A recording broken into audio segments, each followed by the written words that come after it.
Wait. Shit! Wait. Steve? Steve? Do a little dance. Wait. Doesn't look like Steve Steve. technology. There he is. Hey! We can rebuild him. Okay. Better than he was before. Stephen Matthews playing Alexa Payne. Welcome to the show. Hello. Hello. So yeah, with that, let's do a quick roll call, and then we'll get back to Chase's bit of the story. I'll kick things off. My name is Chase. I am playing Hezekiah Staunton. Hi, Chase. Hi. John. Hi, my name is John. I am playing Grenly, who goes by Louie now. Grenly is a birth name, but ever since coming to Earth, he goes by Louie. And Louie sounds like this. Andrea playing Magnus Bane. What's up? Hello. Yeah, I'm Andrea. Magnus Bane, High Warlock of Brooklyn, at your service. Big ups to Brooklyn. Hell yes. And I know nothing about Brooklyn, so yeah, that's gonna be fun. Buildings there, and it's good. Yeah. Oh, Spider-Man. yeah, buildings, yeah. Are they the ones with the pizza? Yeah. Steve, Yes. talk about yourself and your character. I am Steve Matthews. Right now, I am playing a female drow character named Alexa Payne. She is a psychic, a manipulator, and a seductress. Awesome. Let's see. We're gonna get along. Who's next? That's Brittany. I'm Brittany.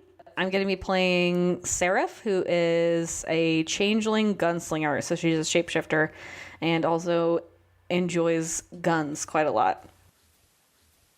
Groovy. Let's see. Matt, who is playing Clive. Matt here. Clive is a wizard detective from Chicago. He is a epic wise ass, but also is very much into chivalry and hates bullies. He's similar to Seraph, where he's kind of like the warden of Chicago.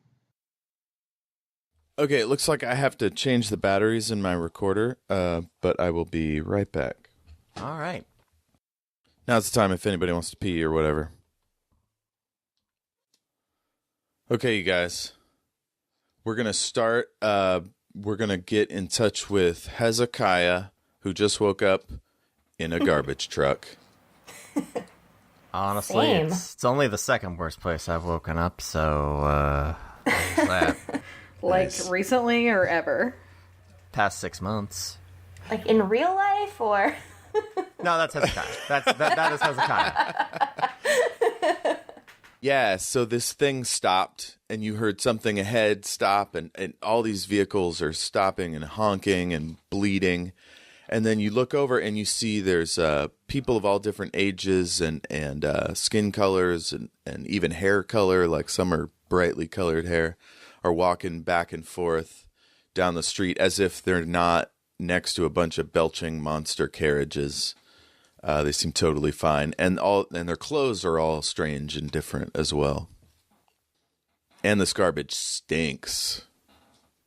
Well, this is a bit of a turn of events. Do I still have all of my possessions? Yeah, whatever you had in that weird facility where you were fighting just seconds ago. All right. So I kind of duck myself back down into the stink and start giving myself a pat down. I make sure the orb is still there. So wait, you're putting your head back under the... Well, not under, but I'm not like... I'm imagining that I'm like peeking over gopher style. And He now like I'm like burrows just kind back of down into the Yeah, garbage. no, I'm like going back down, giving myself the pat down. Like How's Kilroy. my head? Because the last thing I remember is I got a big old bullet like right in the chrome dome there. So Yeah, so you reach up and you're feeling around and there's nothing there. And then you reach down and you realize you don't have your gun and such. You have this weird one-piece outfit and shoes that feel like not tight or fitted to your feet in any way. I'm in a onesie. Yeah, you're in like a giant dirty gray onesie. All right. It has a word in the high speech on the chest. What would you like to do? All right, well. You've discovered you don't have your guns. You don't have your gunna, as they say. Mm-hmm. So, But I got everything else. All right, well, I can... And under the coveralls, you have a pair of pants and a shirt. You just, I mean, if you want to unzip the coveralls, you can get to them. You feel like you have something in your right pocket, another something in your left. I unzip and I go in for the pockets. I'll go for the right first. Okay. In there is a leather thing. It almost feels like a small version of your purse. Mm-hmm. And it's like really full of stuff, and it's sticking out of your pocket. All right, I pull that out. I'm guessing it is what we would call a wallet, but I'm just seeing like cards and strange money that I don't know. Mm-hmm. You see a plastic card, and your mind is blown because it's your face looking back at you, but your hair is cropped short, and you look like dim and dim-witted, like you're not your normal badass self. Of course. What's the name on there? Can I read it? The name is Hezekiah Staunton, and it has an address, but you wouldn't know what those are. Sure. I mean, I know what mail is. I have probably seen someone deliver mail and might be able to deduce. I don't know. Yeah. It's a big old question. I think everything goes to the post office in Midworld, and you have to go pick it up yourself. Fair enough. So, all but right. Yeah, you can kind of get the gist of it. Roll or I guess now we have to call them flips. Flip some cards. It'll be our first flip. You're going to do intelligence investigation. So add up those cards, and let's see what happens. All right, so I've got 1, 2, 3, 4 in investigation and 1 intelligence. So that's going to be 5 flips. And awesome. It's and then everything... you get an extra one if you're healthy. Excellent. All right. So 6 flips then. So we got 1, 2, 3, 4, 5. I have 1, 2, 3, 4, and 5 successes. That's awesome. No jokers? No jokers. 2 jacks, jack of clubs, jack of hearts, 10 of diamonds, and the kings of spade and club. Cool. Okay, so you can tell your eye color is on there, your hair color, your weight. There's a weird seal kind of embossed on it or in it. Mm-hmm. It's a plastic, which you've almost never come across, I think. Only old world stuff. The fuck is this? Yeah, and there's an address, and the numbers don't mean anything to you, but it says Queens. And so that's interesting. Oh, so you're a queen, huh? Oh, Steve, I'm turning you down.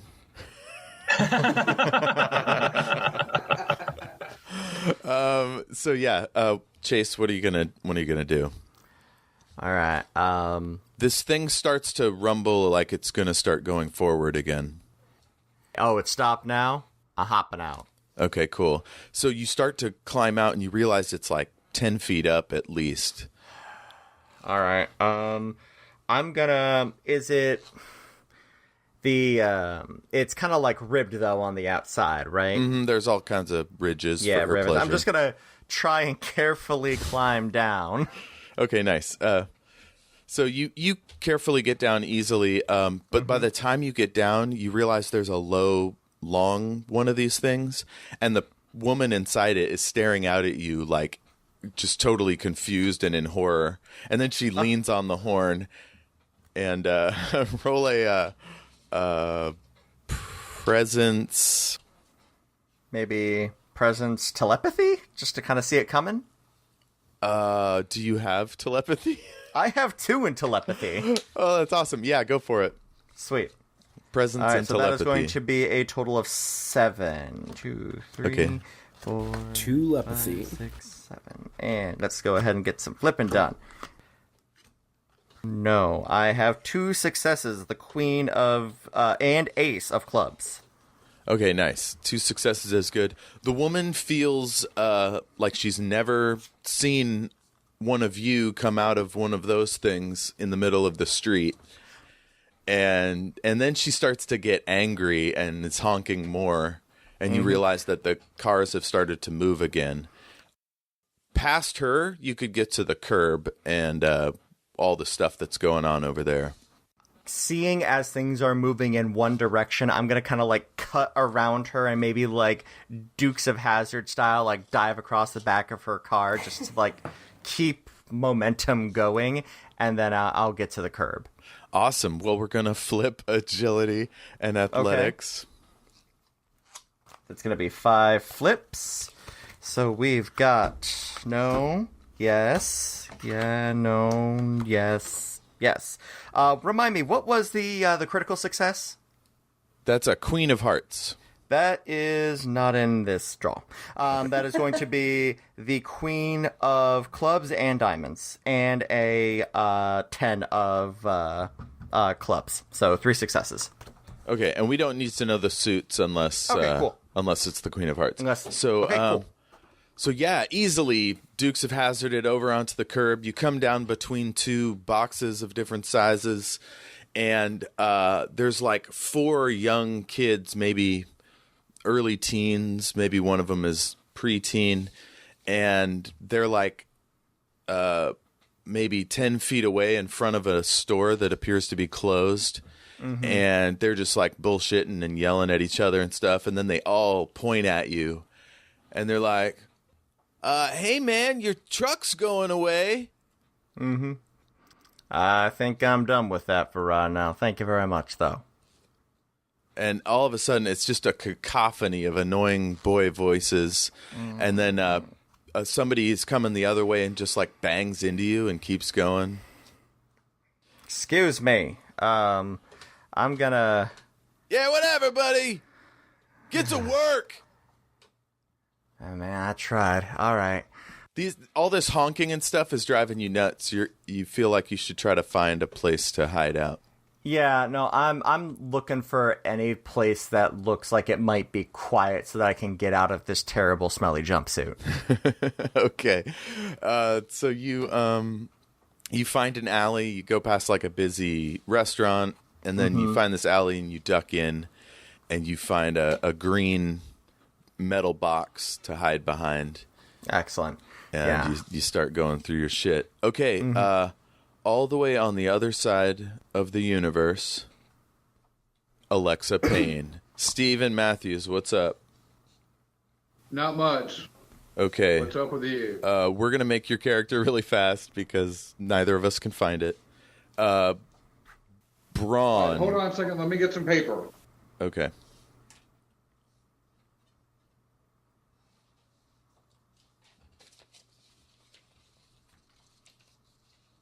Ooh. Midworld, paper is really hard to come by. Yeah. I just realized I may have made his character sheet and have it downstairs, so I'll be right back. You guys talk amongst yourselves. Pretty So, paper. who else is on actual play shows already? What do you, Brittany, what do you want? I'm in a show that I produce and edit called The Forge.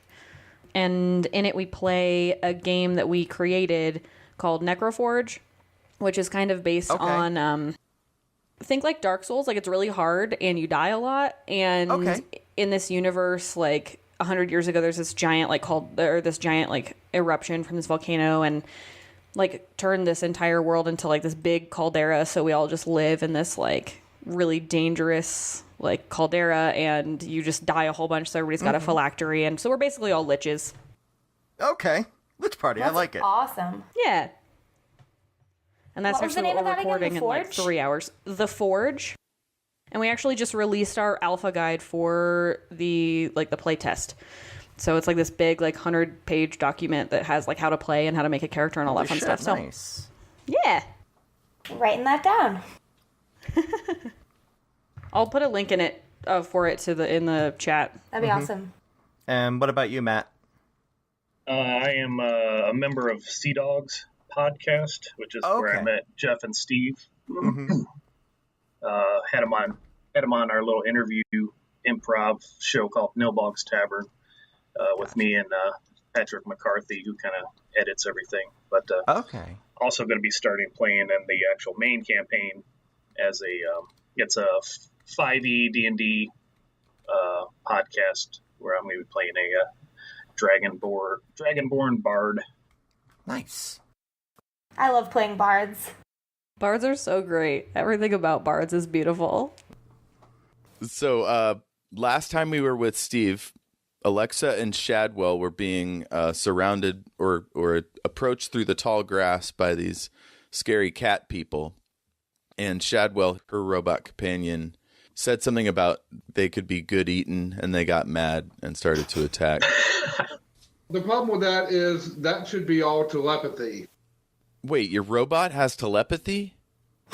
It's not a robot. It's simply a mystic eye. Oh, simply. Simply. Simply. Mystic eye. Listen, it's nothing fancy. It's not a robot. I'm a dozen.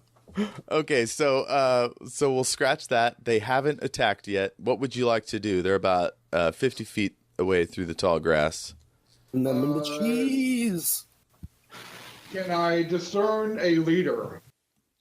You can't see them physically, so use your telepathy. That'll be, or maybe it would be more like politics or soldiering. I don't know. I think it would be telepathy. Okay, yeah. So telepathy plus presence +1 because you're uninjured. That'll be 9 flips.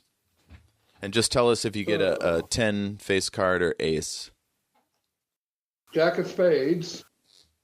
Ace of spades, I don't know if that has an effect. 10 of hearts. King of clubs. I think that was the last one. So just tell us how many successes you got. Okay. And if there's a queen of hearts. Is an ace of concern? Yep, ace is good. Okay. All right, then I have 2 and an ace. 3. Sorry, 3. 3. and an Awesome. ace. Yeah, you easily can detect that the female cat person at the back, that's kind of a triangular vanguard situation, more like a V coming at you. And she has a blue stripe through her mane, and you think it's painted on, so maybe it means she's a leader. And Okay. and she seems to be giving them orders also with telepathy. Let's try dominate. Okay, nice. That'll be domination plus presence 6 +1 because you're healthy. 7 cards. Oh, the kitty's there. Don't tell us the suits. Just tell us how many successes you get. Okay. And if there's a queen of hearts. 4 successes. Nice. Okay. And then how do you want to dominate this lady? God, I hate that sentence. Awful.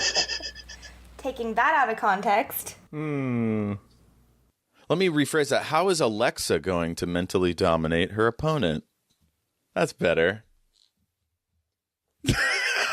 Make her my puppet. Leave this one alone.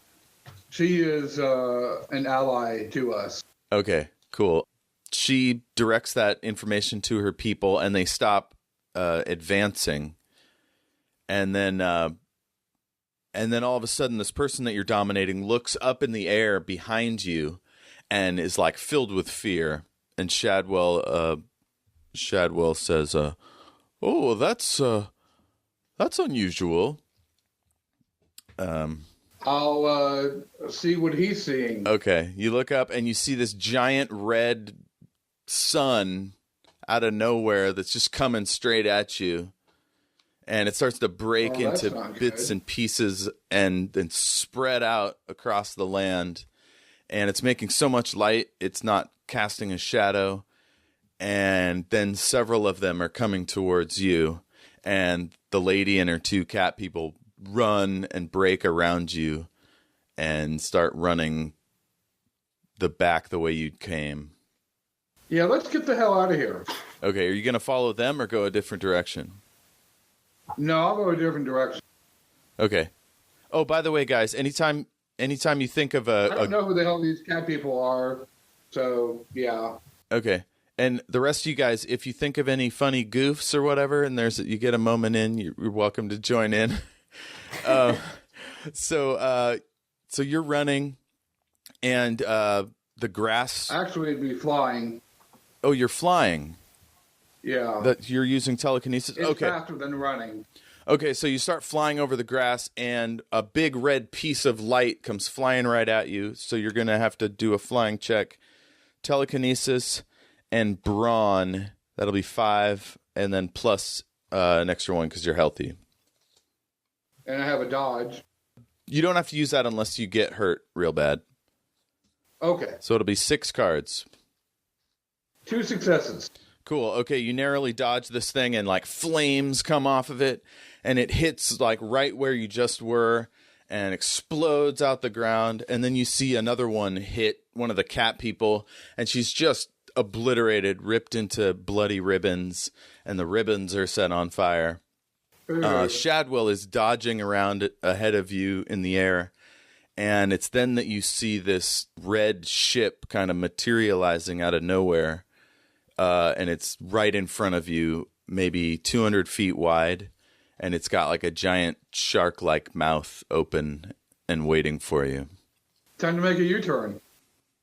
Okay, you start to make a U-turn, and then you hear a shout from on the lip of the thing, and there's a person all in black, and she goes, "Alexa! Safe passage! Get over here! The whole planet's going up! You gotta get in here!" Alexa, please tell me the name of a local pizza restaurant.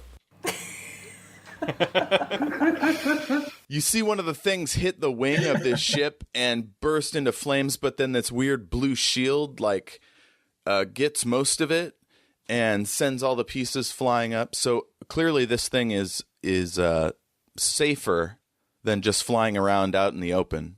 All right, I'll go to the ship. Okay, you fly over, and this black-suited woman with a black high ponytail and a sword over her back, she welcomes you to the ship, and then this whole thing starts to close, and she walks you to a place where you can sit down, and she offers you some iced tea. Because why not? Sip break, everyone. I think after that I could use something a little stronger. Okay, she busts out the whiskey, and she says, "Alexa, how well do you know Earth?" Earth, the third planet from the sun. I've been there several times. Well, you're going back. Maybe. Turns out there's more than one. However, it depends on what time and what parallel dimension you're talking about. Okay, it sounds like you're up to speed. I'm new to all this stuff. My name is Katsumi, and she puts out her hand and welcomes you. And she put a little of the whiskey in your coffee, and then she just starts swigging from it. And then the whole ship is shaking Star Trek style, and she falls down, and you have like a safety harness or whatever. Yeah, everybody on the video is like... As we know, podcasting is a very visual medium. Yes. I was doing it too. She scrambles for a safety harness, and then she shouts into a headset, "Get this thing under control!" And then you hear this robotic voice go, "I'm sorry, Katsumi." And the ship kind of rights itself, and then starts moving in a new direction. And then you see there's screens up along the outer edge of the ship. Oh, and it's showing you like the planet and those big red balls flying everywhere. And then this golden kind of rift in the air, and the ship punches towards it, and it opens up, and everything gets weird and dreamlike. Okay, let's see. Who else? Who else hasn't gotten to the clubhouse? I think I'm at the clubhouse. Okay, you were saved by Hagrid. Yeah, and I met a guy with a raven or a crow. Some sort of corvid. Yes, Mr. Brown. Yes. And did anybody take you from there to go to the clubhouse? No, I think that's where we ended. Cool, we'll start with you.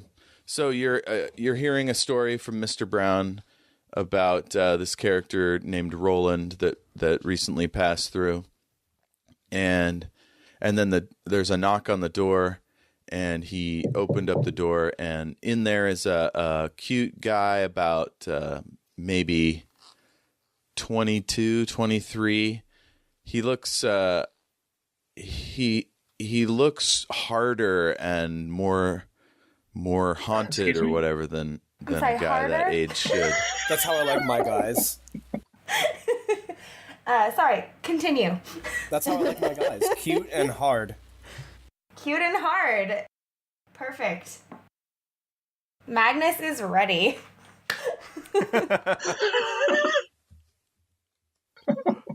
So he seems surprised to see a young, handsome guy like yourself in this fancy dress, and he like stumbles back. He did have his hand out to shake Mr. Brown's hand, and instead he's like, "Whoa, you're here already?" And he looks back and he goes, "Susanna, we got another one." And turns out they've been expecting you. Naturally. You look out, they've got a little cart, and it's got like a steam-powered buggy situation on it. And there's a woman on the side with her legs were amputated from about the thigh or knee down. And a really attractive black lady, maybe 25.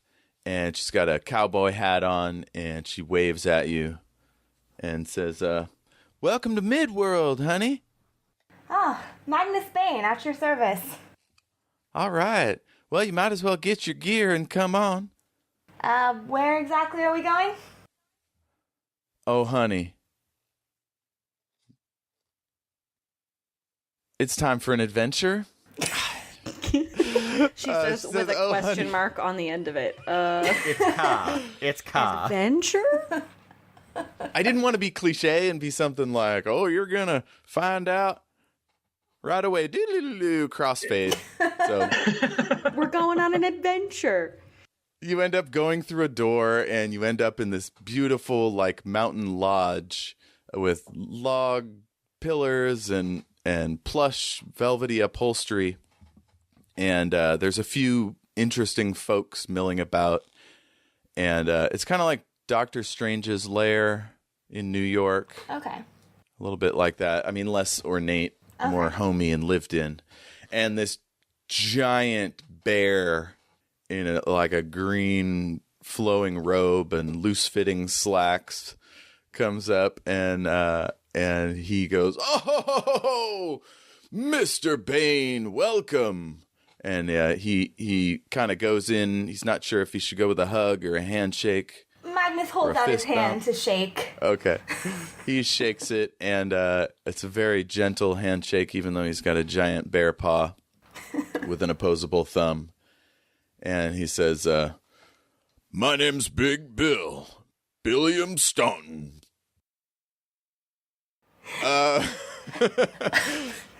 Billiam, a pleasure to meet you. This is the clubhouse at Staunton's Mill. Please, call me Magnus. Will do. Go get yourself a drink and have a seat. We'll be right with you. We got a few more folks coming. Have you heard of a thing called the Dark Tower? Not in so many words. I don't believe I have. Okay, great. Well, we're going to have a little informational session and a PowerPoint later. Just have a seat. We'll be with you shortly. Okay. Okay, Magnus is still, not entirely sure what is going on here. okay, does Magnus have the investigation skill? I have 2 points in investigation. Awesome, and your intelligence, I assume, is 4? 2 intelligence. Oh, okay. So that'll be 4 flips plus a healthy. That'll be 5. Okay. So, what are successes again? Successes are... Anything from a 10 to an ace, face cards. So, I'm pulling 5? Mm-hmm. So, success, Yeah. success, success, fail, and fail. Okay, no jokers? No. Okay, So cool. 3 Yeah. successes, 2 fails. So save those in a discard pile. Okay. Now you notice that There's like kind of modern high tech here, and also a few things you've never seen before. There are paintings on the wall of locations that don't exist on Earth. There's a werebear, which is new for you, I think. I think that's new. I don't think that's something Magnus has experienced. Okay, he speaks perfect English, and then he introduces you to his robot wife, Martha. So that's fun. She's like a squatty, squarish robot with a tray of drinks. Ah, my new best friend. Who else has yet to get to the clubhouse? Brittany. Okay, Just Sarah, me? where were you? Yeah. Where were you last? I was strapped into a loud flying machine about to get smooched by a big fat guy. Ooh, Good times. big fat guy. Great oldies. Let me check the notes. Oh, boy. Run that by me again. I was in a helicopter, I think. Oh, you were in New York. Okay. Yeah. So you don't know what's going on. Cue Fortunate Son. I can't remember. You weren't in your gear. Oh, a guy kissed you. Yeah, like a Yeah. big dude, and I was like, I couldn't move because I'm strapped in. Yeah. 'Cause I'm in a so, helicopter. As soon as this fellow realizes you're stiffening up and tense, he pulls back and he's like, "Janine, is something wrong? Are you okay?" And he's like, putting his hands out like maybe you got injured or you have a stomach ache or something. I imagine that I was like, Okay. You got your hands all in front of you. No. Keep off these, And Yeah. and he leans back and he's just all quizzical and he goes, "Is something wrong? Did you get a text message from the kids? I mean, what's going on?"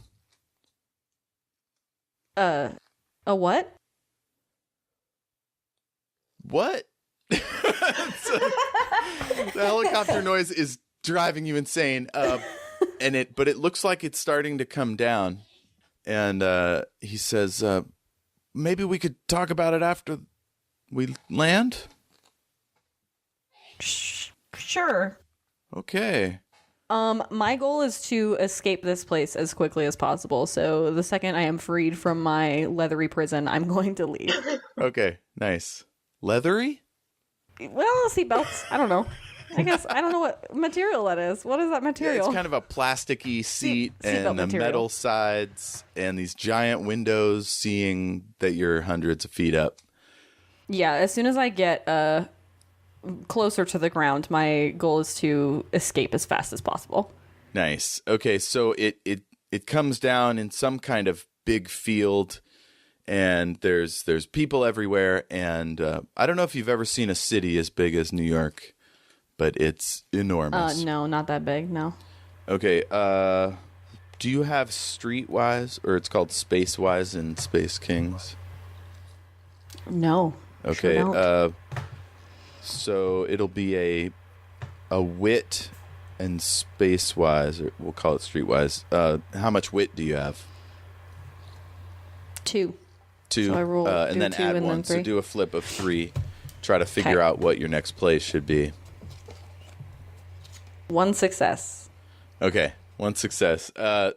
As the helicopter comes down, you realize there's a bag next to you with a long strap. It must have fallen off your shoulder, and you think that's yours. And the guy is like picking up water bottles and stuffing them into a backpack. And the pilot is like, "How'd everybody do?" Wait. I'm just gonna pick up this. Wait, I this got it. I'm bag trying that's an next to accent me. here. okay. Did okay. you enjoy your flight? Did that work? You tried. It was Okay. good. Wow. So Janine's husband looks at Janine like expecting to hear. You think that's you? I'm just gonna pick up this bag and kind of ruffle through it a little bit and see what's in it. I'm just ignoring this guy completely. Like, this guy's not important to me right now. The pilot and your maybe husband exchange weird glances, and then your husband is like, "It was fantastic. We need to do this again." Right, honey? Statue of Liberty, boats. You're already out of the helicopter. And yeah, I'm like going. and you get onto your feet. So the last thing you hear is boats. And then it's like you hear this rotor from outside the helicopter. It's even louder. And you see a couple workers in coveralls coming out to greet the pilot and do stuff with tubes. I don't know. I'm not a helicopter person. It's just tubes and leather and domination, and we don't need to. Oh, yeah. Leather and leathery prisons. But because you got a success on your Streetwise check, you realize that you're not important to this situation at all. You could probably just leave. So the only person you probably need to deal with is the guy that was trying to kiss you. Yeah, and I don't think he's going to catch up with me, so I go. Okay, you tear ass down this field. It looks like there's a fence all the way around it, but there's a building straight ahead with a weird little tower next to it. And that might be your best play, what with all the fences and all that. And it's close. It's maybe 100 feet away. Great. I'm on my way. I'm just going. You're running past families, business people, and a couple guards. And then you see a officer of the law, obviously, but in like a blue outfit and a gun on his holster. He comes out in a view and he's like, "Excuse me, ma'am, are you all right?" Yeah, I'm fine. Can you, never mind. And I just run past him. Okay, he kind of intercepts you and he goes, "You feeling all right? Everything okay?" Uh-huh. Okay. Maybe you should sit down for a second. You look a little overwhelmed. No, I really don't think that's necessary. I think I just need to go.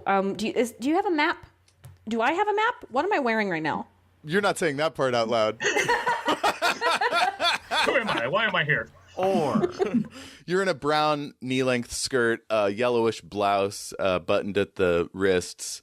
You've got a giant diamond on your ring finger, and you've got some sensible pumps.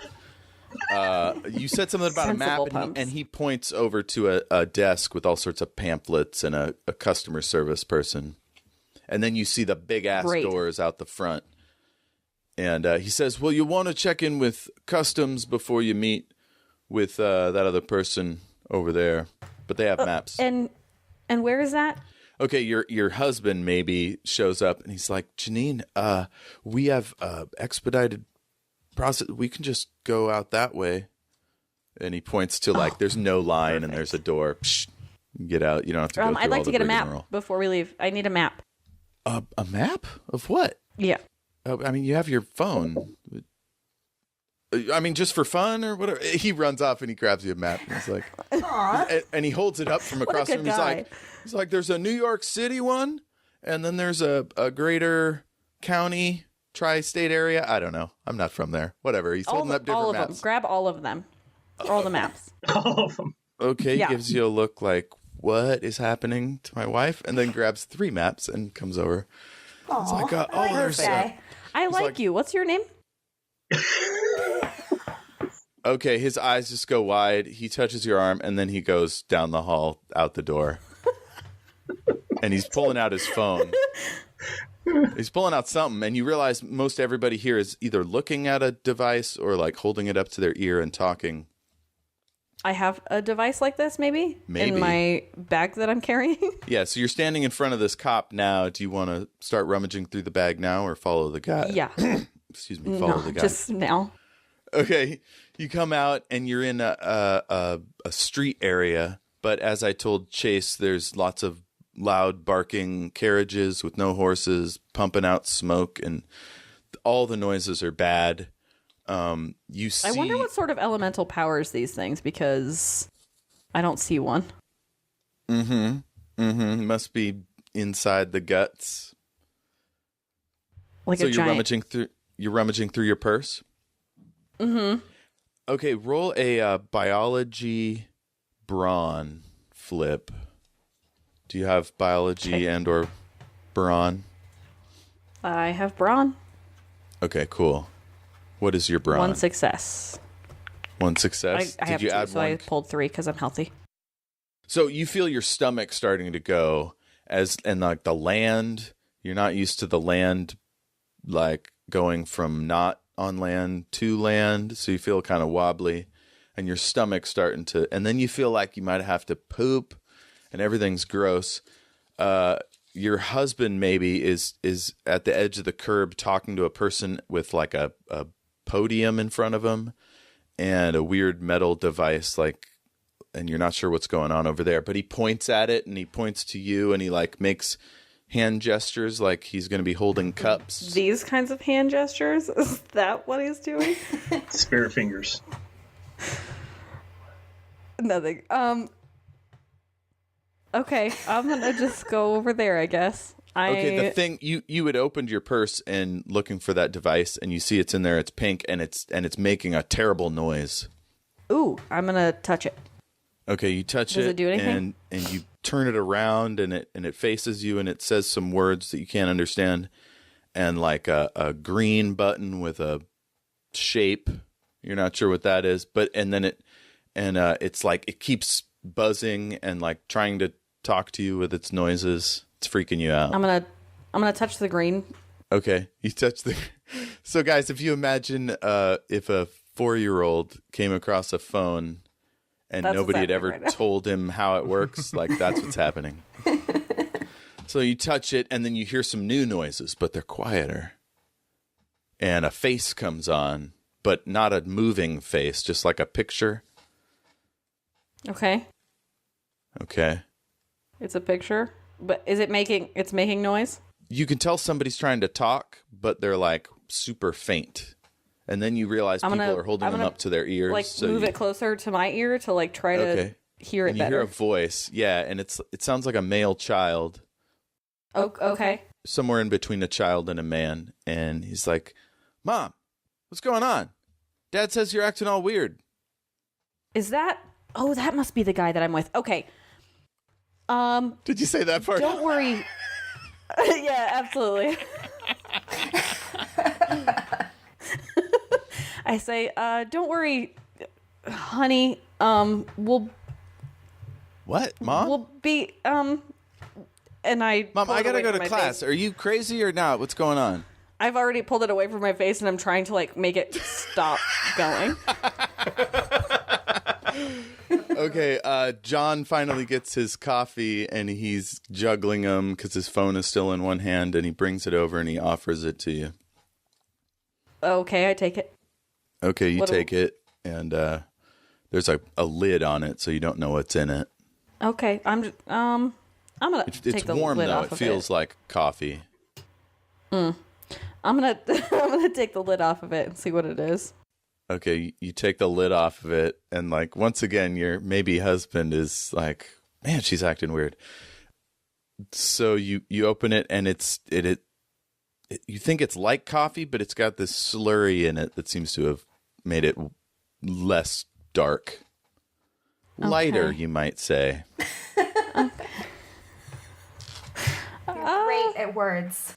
I'm gonna drink it. I'm vaguely convinced that this is all some terrible dream, so I'm just gonna drink it. You're see gonna how roll it goes. with it? Okay, you drink it, and yes, it is a delicious, sweet beverage. Do they have sweets in your universe? Yeah. Okay, it's like that. No, we have no fun. There's no fun at all. Okay. There's no sugar. I'm gonna The have sun your kills husband you do a and flip to everybody try to sleeps figure all out the what's time wrong right with you. Everything tastes like celery. I'd rather die. Okay, your Celery doesn't husband taste like anything. Your husband ushers you over to a bench near the road, and he's kind of moving his arms around like, "Hey, let's go sit over there." Oh, I'm just gonna follow him. Okay, so you It's sit clear down that together. this man is going to take care of me because he brought me this delicious beverage and got me maps. So Cool. So he sits down next to you and he leans in and he goes, "Janine, I know things haven't been perfect lately. Is there anything you want to talk about? I mean, we just had this great flight and, I have to go back to work, obviously, like soon. But I can call in if you want to talk about it." no, No. Can you just direct me in the location of the place that I live?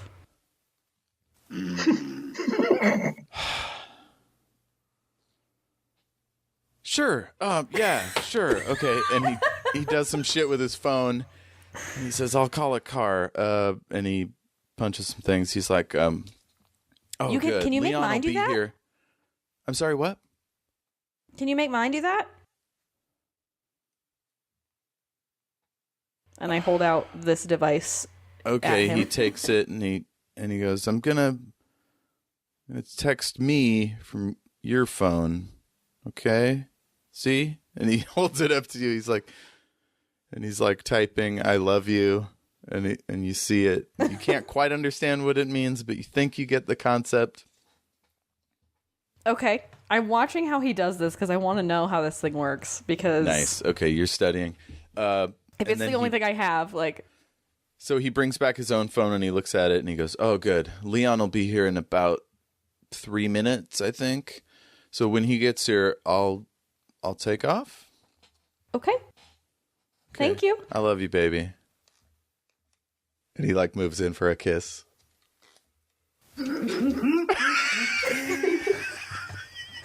I like. You give him a Christian side hug. I let him do it, like, Fist Oh bump. God. but like no kissing back, just like. That's worse than just Okay. giving the cheek. Oh my God. Okay. I feel so bad for this guy already. I know this poor man. Yeah. He leans back and he's like, doesn't say anything, just sips his coffee and like keeps his eyes on you even though he looks back elsewhere. I like wave, take a sip of my coffee to maybe show him that I appreciate the coffee. You wave at your husband?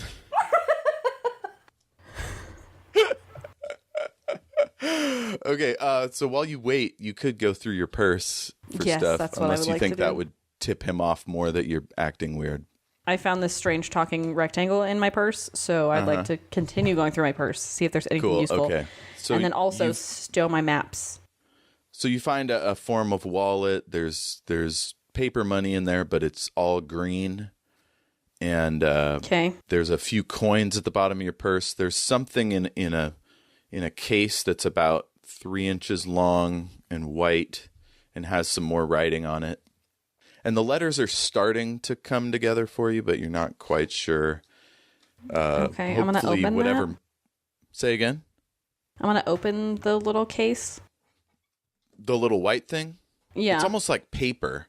So you open it up, and inside is a cottony situation with a sort of not metal kind of stick inside it, or there's like a string. Oh. And your husband just looks horrified.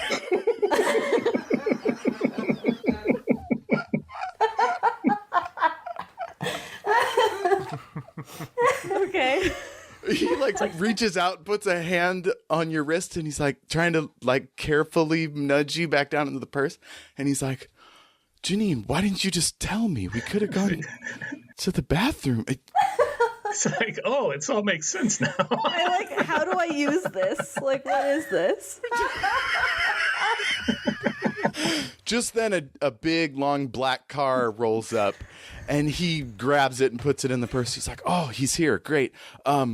Look, just have Leon take you to the club, and you can shower there and do whatever you need to do." Okay. He knocks on the window like real fast, and the window comes down, and you see this calm, cool, and collected, dark-skinned fellow with kind of salt and pepper beard, cropped real close. He's got a fancy black outfit and a name tag, and he reaches out one hand and shakes John's hand, and he says, Mrs. Weiss, how you doing?" Are you here to take me to John's opening the And back I door, look, and, and he's I'm like, "This is Leon."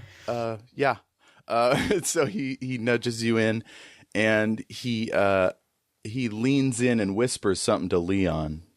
Can I hear him? Yeah, roll intelligence and call it an investigation. 1 success. Okay, 1 success. You're not sure exactly, but you think they're talking about you. Yeah, probably. Okay, John starts to close the door, and he's like, "Honey, take the rest of the day off. I'll work out what to do with Junior. So, you're fine. I mean, heck, you could even put your feet up or watch some Top Chef. Yeah." And he kind of finger guns you and then closes the door. I feel bad for this guy, so I'm just gonna be like, "Thank you so much for your help." Okay, nice. He's already closed the door. So. Oh, okay. Leon's window closes up, and you're back in the street. You're moving. And he tips up his cap, and you can see him in the mirror, and he gives you this look like he knows you to the core, like he knows. He's not disturbed at all by how you're acting strange. Okay. Lady Seraph, welcome to New York. Oh, okay. How did I get here? It's complicated. Okay, who else isn't at the clubhouse? I mean, I'm in an alleyway crouching behind a dumpster. Does that count? Yes, you The have to dumpster be for the in clubhouse. New York. John, you're still here, right? Yeah, I think Louis is at his apartment. He had a really weird almost dream, and then he's just back at his apartment Nice. watching Top Chef. Okay. I hear that's great. Yeah. So you get a ring. That's the thread that binds the scenes together. It's Top Chef. Magnus is like one season behind on Top Chef, so no spoilers. You get a ring ding on your phone there, Louis. Yes, this is Louis. Hey, Louis, this is that guy whose character we came up with yesterday. What's his name? Hector? Randy?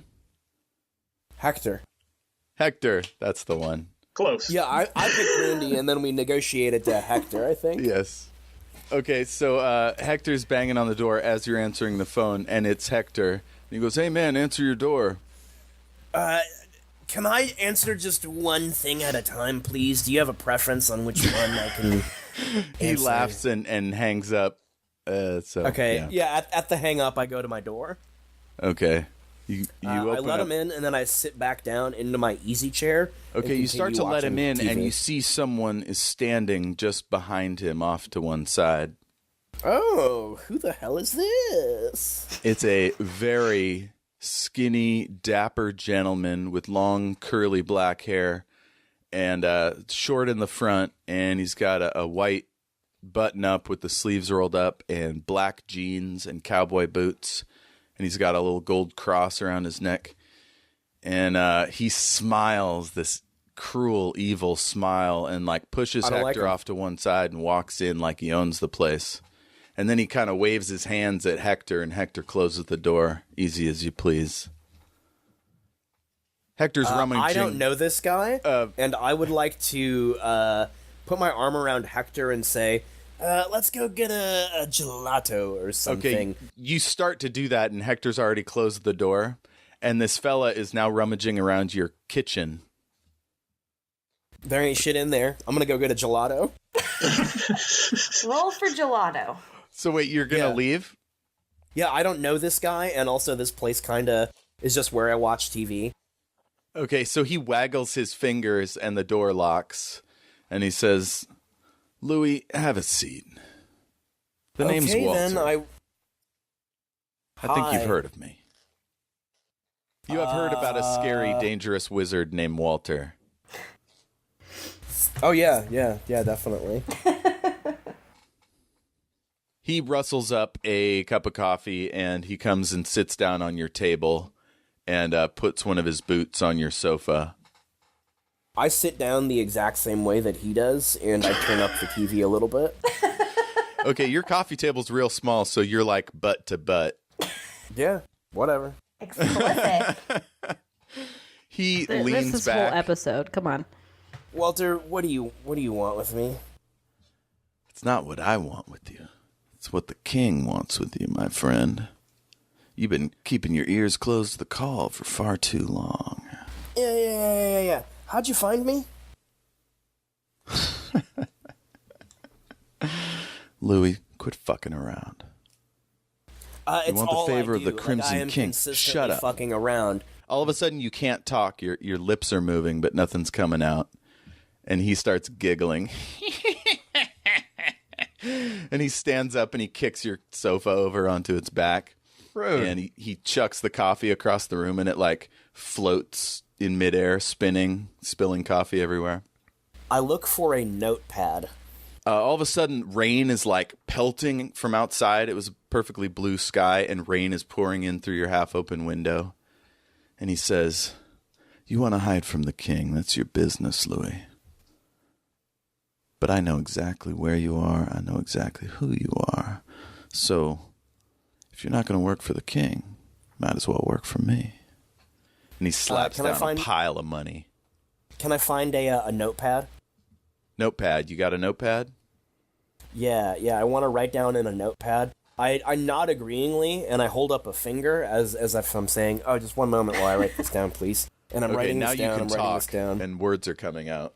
Oh, I don't say anything. I don't know that I can talk again. I hold up a note to Walter's face, and it just says, "You suck. I'm trying to watch Top Chef."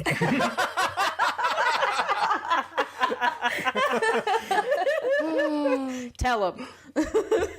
Okay, the TV screen changes from Top Chef to a picture of the two of you, and then he waggles his hand a little bit, and the person playing him is all of a sudden much buffer and more handsome, and he kind of giggles at that. Walter, you and I are from the same place-ish, so you're not going to do anything that's really going to surprise me here. I'm like, I really understand what you're capable of, and if you're going to pay me, pay me. If you're going to kill me, kill me. I think death would actually be a really great way to hide from the king. He just sighs. "Louis, I just put down $20,000 on your kitchen counter. Oh shit, I didn't even count it that fast. So why don't we just dispense with the bullshit? I know all your enemies, and they'd all be happy to hear from me regarding you, Louis. So here's what I want you to do. There's going to be a meeting of some important people today. I want you to be there." Got it. Am I supposed to say hi, or am I hiding? Do I need to bring party favors? You're going to be visited by one of my associates. That associate is going to think you're somebody named Josiah. Okay? It's all there, and you see a folder has appeared next to you. It says everything he needs right there. And he points to your closet. The door opens, and there's a fresh set of clothes in there. Looks nicely laundered. And he says, everything's to your specifications. So you're going to meet in Central Park these figures. They are not nice people, so keep your shit together. And then you're going to go wherever they go. And once you meet another midworlder, you're going to join that person and help him out on my behalf. But you won't mention me, or else your guts will start to twist, and you'll die slowly. So am I from the supposed inside to say, out. I like you and you're pretty and I'm going to follow you now? This stack will double every day you work with me. That's And awesome if you don't, and pretty incredible. I could buy a lot of microwave dinners with this. But if I just start... I've been around the block a few times. If you're following someone and they ask you why, sometimes you have to tell them why. So what am I supposed to tell them, Walter? well, this particular someone is fairly young and fairly frightened, and I think he'll be looking for friends. And if there's one thing you're good at, Louis, it's pretending to be a friend. Oh, yeah, then yeah, that's He true. snaps his fingers and he disappears in a puff of smoke. Is Hector still here? No, Hector, if he's anywhere, he's still out in the hallway. I check and see if Hector's in the hallway. Yep, he's still standing there looking stupid. Yeah, Hector, why the fuck are you leading sorcerers to my apartment? What are you talking about, man? Why are you here? Well, you realize he's got a thing of tools in one hand. He's like, and he looks down at the tools, and he looks up at you, and he like squeezes the part between his eyebrows, and he's like confused. He's trying to remember, but he's not going to remember because Walter fucked with his brain. Oh, god damn it. Hector, do you want to come in and have a diet root beer and watch the rest of Top Chef? That sounds awesome. Yeah, come on in. Okay, you walk in, and or he walks in, and he notices the money immediately, and he runs over and he starts flipping through it. He's like, "Louis, where'd all this money come from?" Well, you know how, on the side, I, take investigations or try to, help. Is this people. ape shit? This is ape shit, isn't it? This is Oh kind my of God, ape shit. Louis, you gotta let me in. I want in on this ape shit. Can you do it now? Can you turn into it The unfortunate thing, now? Hector, is you were involved with the ape shit, and I think you just don't remember it, unfortunately. Whoa, this is so cool, man.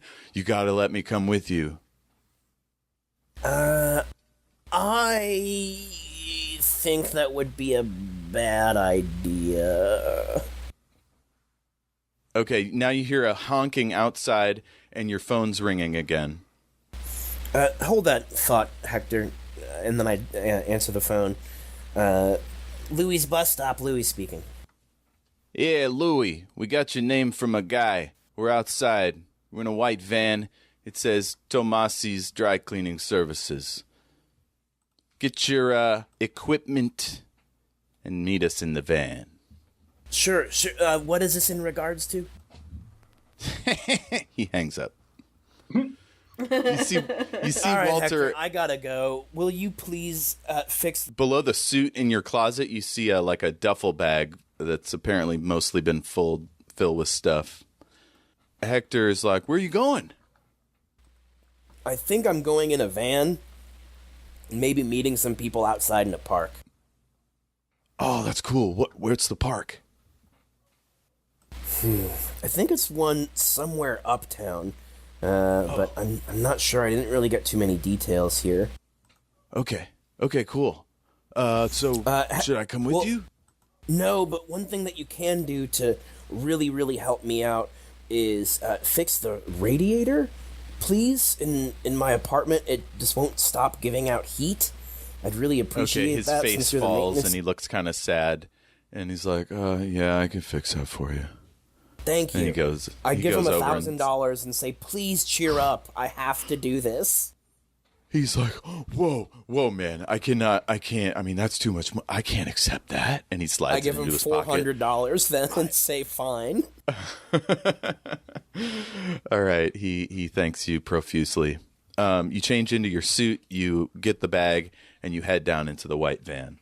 All right. Yeah, I also look at myself in the mirror and make sure my mask is on straight. Yeah, it's perfect. Wonderful. So, who else? Anybody else not at the clubhouse yet? I guess I'm not at the clubhouse. Oh, that's right. You're in a spaceship. Yeah. Okay. So, the spaceship, you see the screens. You went through a weird bluish kind of Deep Space Nine-ish wormhole situation, and you come down over this It's giant. a parallel. It's a parallel transdimensional gateway. Something like that, yeah. And so you're coming down over this huge forest, and there's mountains and stuff, and you come down, and it opens up, and you see a river and a mill and a big lodge, and it lands in the courtyard between the mill and the lodge. Okay. And Katsumi gets out of her seat, and she comes over and starts unhitching you. And she says, "I guess this is where we let you off, partner. Good luck." Okay. Thanks. Okay. You head into the clubhouse, and you meet Big Bill. Big Bill comes up and he smiles and he's all friendly and he says, "Hey, we're about to have a presentation. Did Katsumi fill you in on what's going on?" Not exactly. Okay, well I'll get you any drinks you like at the cart there. Martha, you can also give her orders. Feel free to talk to anyone you like, and we'll be having our presentation in about 20 minutes down in the sitting area, whatever I called that. Living room? Sure. Okay, Sure. I guess that's everybody. Okay. So I'll give you guys the presentation. It goes a little something like this. So there's a whole bunch of people here of all different outfits, and some of them aren't even human. You guys are both human, right? Neither am I. I'm Drow. Alexa, you are a dark elf?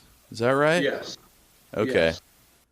So a legitimate elf is here with Magnus and Clive.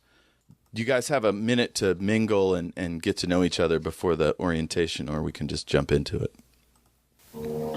I'm just going to do a deep dive on anybody I find that looks interesting.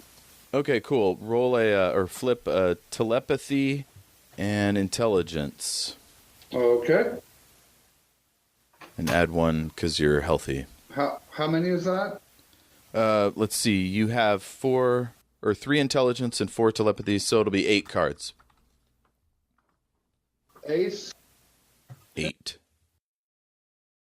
Holy crap. 1, 2, 3, 4, 5. Okay. successes. Yeah. So you find out there's a person named Clive Blackstone. Clive, since he knows pretty much everything about you, you want to tell him and the listener stuff that might interest him. Same with you, Andrea. I am a human wizard magic practitioner, specializing in thaumaturgy and alchemy. I am a detective by trade to earn money, and I am the warden of the city of Chicago on planet Earth. Cool. This Earth? Say again? Are you? Is everyone from this Earth, or are you from parallel worlds? I would guess it's a version of Earth slightly different than the Dark Tower Earth. Didn't you say you were at 2012? Yeah, it's probably about 2012, the Yeah. Earth I came from. So Staunton and Seraph are in 2020. So he's from a parallel. Mm-hmm. Okay. And Magnus, describe anything. Yeah, He'd figure out about you. Magnus Bane appears human, but does have a demon for a father. That's where the magic comes from. Very well dressed, perfect makeup, very good hair. Let's see. He's the High Warlock of Brooklyn, so basically, there's lots of warlocks, but different regions have the one who's in charge and sort of manages all of their business.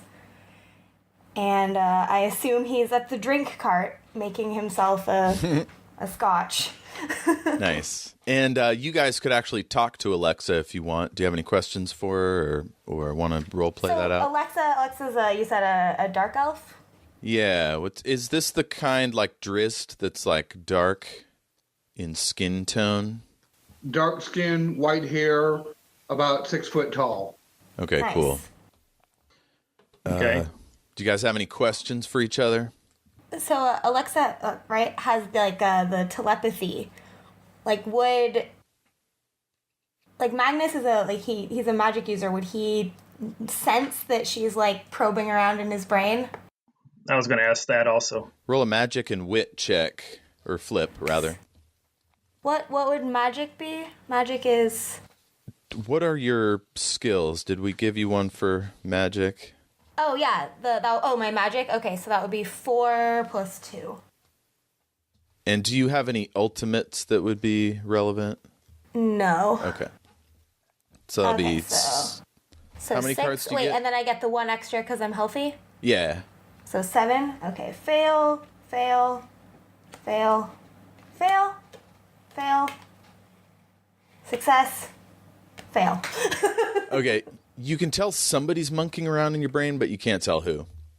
Okay. And you're not sure. It may just be something relevant to this building. You might ask Big Bill about it. All right. Magnus is suspicious officially. Clive, you also have magic. You want to do one of them flips? Yes, I actually have a mastery in magic. So what's and a 2 in wit? So that'll be 7 cards. All right. 4 success. Cool. Yeah, you can tell that the lady that just arrived, the dark elf woman, is probing your mind. Would you throw up walls against it? I would not, but I would focus instead on where it's coming from. Mm-hmm. Yeah, it's Alexa Payne for sure. Okay. Yeah, I look over there and seeing that it's an elf, which I've seen some of those in the version of the Feywild in my world, but I've never seen a dark one before, so I will make my way over there. Alexa, you would see a tall 6'4" human walking up towards you that you just read my mind, and brown medium-length hair, intense brown eyes, wearing a vintage black Star Wars t-shirt under a leather duster, which is like a very dark red leather, with worn blue jeans and black boots, steel-toe boots. And I saunter over. I've got a Pepsi can in my hand, kind of sipping it. Oh, yeah, there's Pepsi here. Sip that Pepsi. Sponsored by Pepsi. Alexa has, like I said, white hair, dark skin, red eyes. She would be dressed in a cocktail dress and flats because she's a tall person, but very beautiful. And your dress is covered with like linty bits from all those high grasses you were in. There's pollen all over you, basically. Oh, okay. So yeah, I would walk over to you and just kind of stand casually in front of you with my arms crossed, holding the Pepsi and saying, "What realm do you come from? Are you from the Feywild also?" No, I am from a parallel world.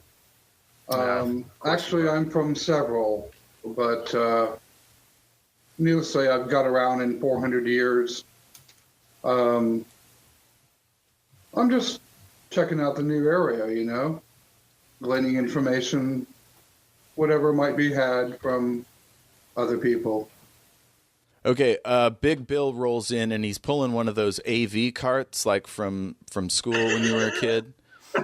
And he's fussing around with the cords, trying to plug it into the right spot. And then you see Marta's waving at him from up the stairs, and she points at the giant projector screen behind him, and he slaps his forehead, and he's like, "Oh, duh." And then he grabs a remote, and he's like fiddling with it, trying to make it work. And then the screen comes on, and he kind of jumps back a little bit, like he wasn't expecting that. And then he goes over to a computer, and he's ticky-tacking on it. And then a screen pops up that's like a window, but it's way too small, and there's a woman's face in it, and he's trying to figure out how to make it bigger. And then Martha comes over, and she's like fussing with it. And they're like two old people, like trying to figure out technology together. And then the woman's clearly started talking, so now they're trying to figure out how to make the volume go up. And it's super loud at first, and then it like comes down, and then they get it squared away. And so then they restart it. So it's this maybe 50s, 60s woman. She looks kind of Pacific Islander, and she's wearing this fabulous kind of floral kimono type situation. She has a big flower in her hair, and there's there's a big map behind her, and it's got all these dots and things written on it. Finally, they start it at the right time. And she says, "Friends, my name is Moana, President of the Combined Pacific Island Democratic States. You have been invited here to join something we call the Binding Tet, what Billiam calls the Keepers of the Beam. We have pledged to rebuild what the Crimson King has tried so long to destroy. Oh, and then Billiam hits the pause button and he looks up like if anybody wants to ask questions, he can pause it. Nobody asking questions, so he starts it again. We exist on various continents, on various worlds, in multiple dimensions and scattered across time. We are rebuilders, and our ultimate goal is to restore peace and purpose to the universe. Now she's doing her own PowerPoint, so you see like a picture comes up and it's Bill. Billiam Staunton will be your commander in this great struggle. He will guide you, heal your wounds, and assist you in your quest to restore the beams and to one day return to your home worlds, having achieved a tremendous victory. If that is your wish, of course. You are always welcome in any of our sanctuaries and will have access to whatever arsenals or stores that we have. All you need to do is serve the beams loyally and faithfully, and to protect your brothers and sisters from any who would harm them. If you accept this calling, you will be one of us. If you do not, we will be forced to exile you to wherever is most convenient. We cannot allow those who threaten our mission to just wander about. If you plan to stay, you must make a commitment to our cause. If you wish to return home, go and you will never hear from us again. However, if you join now and turn against us at a later date, judgment will be administered harshly. Bill, you may now complete the orientation. All right, Bill's like, got any questions? Anyone? Magnus just has an incredibly skeptical look on his face. Okay. Not impressed. Okay. Just like aggressively skeptical and sarcastic. Nice. Has Magnus seen the Disney film Moana? Oh, 100%. Okay, she looks pretty much like that, except older. He's a bit perplexed, but, you know. I mean, you've already met Hagrid. What's one more? Yeah, he's just, rolling with it. He's got his drink. He's just Roland trying with to... it. Hey. I'm sorry, you can't take me anywhere. That was Chase Greenlee there. Let's check in on him. You're behind the dumpster. Did you keep the coveralls on, or are you going down to the shirt and jeans? No, I'm taking the coveralls off. Is there any markings on the coveralls? Like you mentioned something in high speech. There's a name on it. It says Dale. And on the back it says something like New York City Sanitation. Sanitation. All right. I lose the sanitation wear, and I'll ditch it in this big green box I'm right behind. Anything about my clothes noteworthy? Is it just kind of like a t-shirt and jeans kind of situation? Or? It's khakis with a crease and like a plaid sort of, but nice short-sleeved shirt. You've got a cross on a gold chain around your neck, real small. All right. And you have a few tattoos on the back of your hands. That weirds me out. It's like, it says... I did not have these like 20 minutes ago. On the fingers, one hand it says love, the other it says hate. And there's, on the inside of the wrist, there's a snake with a dagger through it. Well, at least I have good taste. You're thinking maybe you were in a gang? Like, these look like markings. They're pretty cheap looking. Mm-hmm. All right. Well, nothing to worry about now. Just got to deal with it. And you reach into your back pocket and you pull out a folding knife. Mm-hmm. And it's pretty sharp, so the person must take care of it. All right. And just then, there's been no wind at all, and this breeze comes in from the end of the alleyway. And you see a old lady pushing a cart with all this stuff in it, and she's taking no mind of you, and she seems like super old, and maybe she lives on the street. You're not sure, but sure. This thing is flying towards you, and then it lands right at your feet. Mm-hmm. And it's some kind of brochure, plasticky paper with all these pictures, and it's then that it like dawns on you. Oh man, there's paper everywhere here. Like, this is mind-boggling. Apparently paper doesn't mean anything to people here. What the name of... Excuse me, ma'am? Okay, the wind starts to pick at the corner of this thing like it might blow out of the alley. Okay, I grab the paper. Okay, you grab it, and as it comes up, you see at the back and the bottom of it, there's a picture of a tower, and it says Tower Publishing, and it immediately gets your attention, and it telepathically, like, you think there's a connection between it and that woman, and you look over, and she's gone. Oh, mystery. Yeah. All right. Well, shit. All right. Nobody else in the alley, though? Nope. All right. Well, I have eschewed the Dale identity, and now I gotta figure out where the hell this Tower Publishing is. You've already looked at your wallet. Okay. You got that squared away. I got the wallet, and there is Dale, but there is also Hezekiah. Okay, so I'm going to jump ahead. Basically, a quick montage. You look at the pamphlet. It's for something called the Citrus Park Hotel. It's got, like, palm trees, and it looks all fancy. And it's got an address. And you feel like this is destiny, or as we call it in the Dark Tower, Ka, telling you where to go next. All right. Well, I got to find this this Citrus Hotel place. Okay. Let's get going. Seraph, did anybody before you left your dimension tell you where you were going or why? No, the lady that I was staying with was just like, this is going to be an adventure. Go on through that door. And then I woke up in a helicopter, so... Okay, so you're rummaging through your purse on this drive. He's taking you to some place called the Club. Everything in there is like what would be in a lady's purse. A well-off lady. There's some fancy lipsticks. There's a protein bar. There's, I don't know. What do ladies carry? You're like Makeup. whatever people have in their purses. Yeah. I'm a bad case. I have like 2 sets of dice in my purse, so Just in case. you never Works know. out. Janine, Me too. Janine Weiss does not have dice in her purse for some reason. Darn. What else are purses for, honestly? Really? Yeah. So, are there any things Seraph never goes anywhere without? One more time? Any special objects that Seraph never goes anywhere without? Her gun. Her gun. Okay. But I'd assume I don't have that. There is something. You There's know, like you just bring a gun into a hospital. There's like a laundry receipt, Okay. and you pull it up, and it's got like a big red thumb, like thumbs up, and it says thumbs up laundry, and you look out. Can I read that now?